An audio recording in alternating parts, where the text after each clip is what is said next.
We spend an enormous amount of time trying to hack our neurochemistry.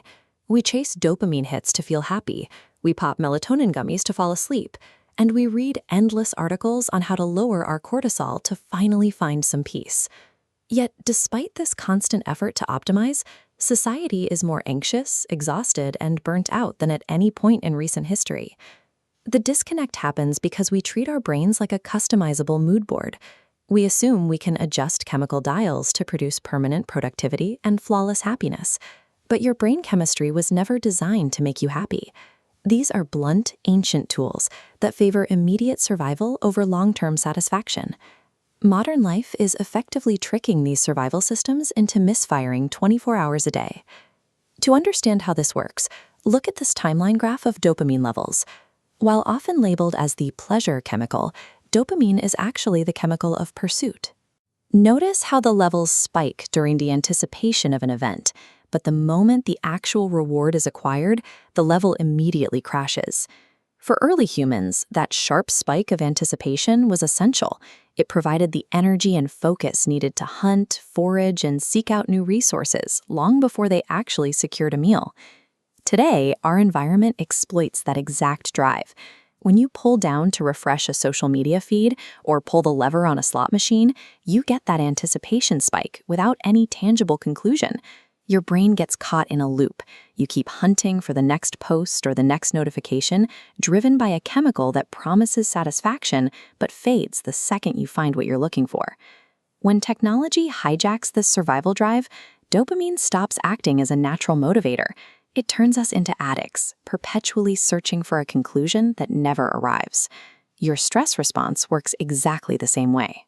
When faced with immediate physical danger, like a predator lunging out of the brush, your body floods with norepinephrine, epinephrine, and cortisol.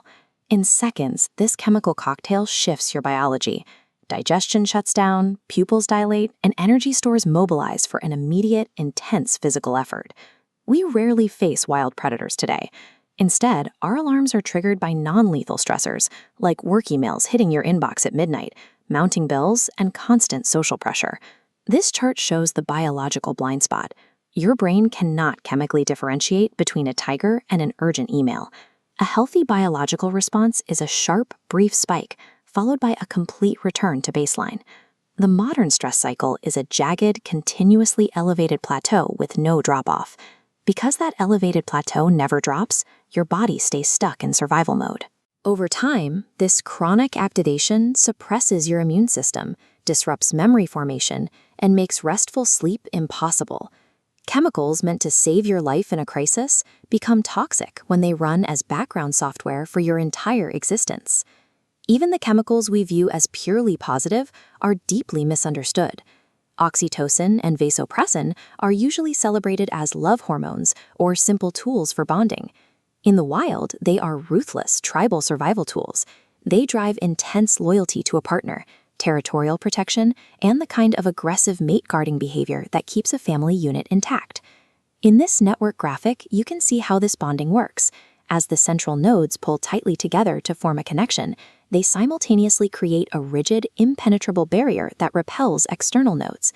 Bonding your group together requires extreme suspicion of anyone outside of it. Because this chemical prioritizes the bond itself over the quality of the person, it can create a biological trap. When oxytocin spikes during physical touch or love bombing, the brain registers a feeling of safety, even if the person providing it is manipulative or abusive. To an ancient brain, losing the tribe or the partner was a death sentence.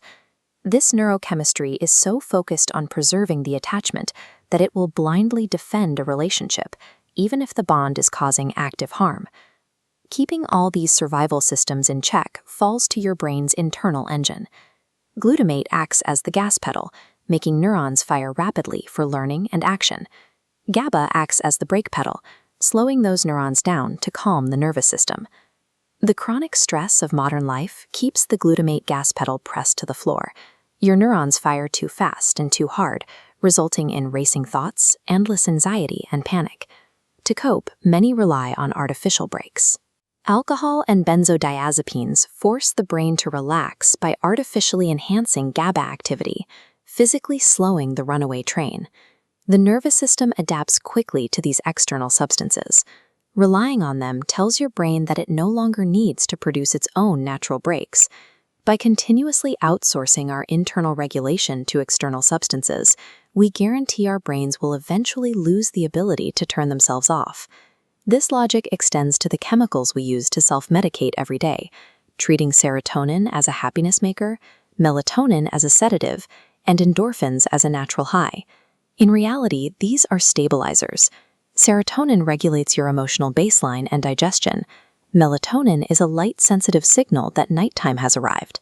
Endorphins are internal painkillers released to keep you functional during an injury. They don't create joy, they manage the system.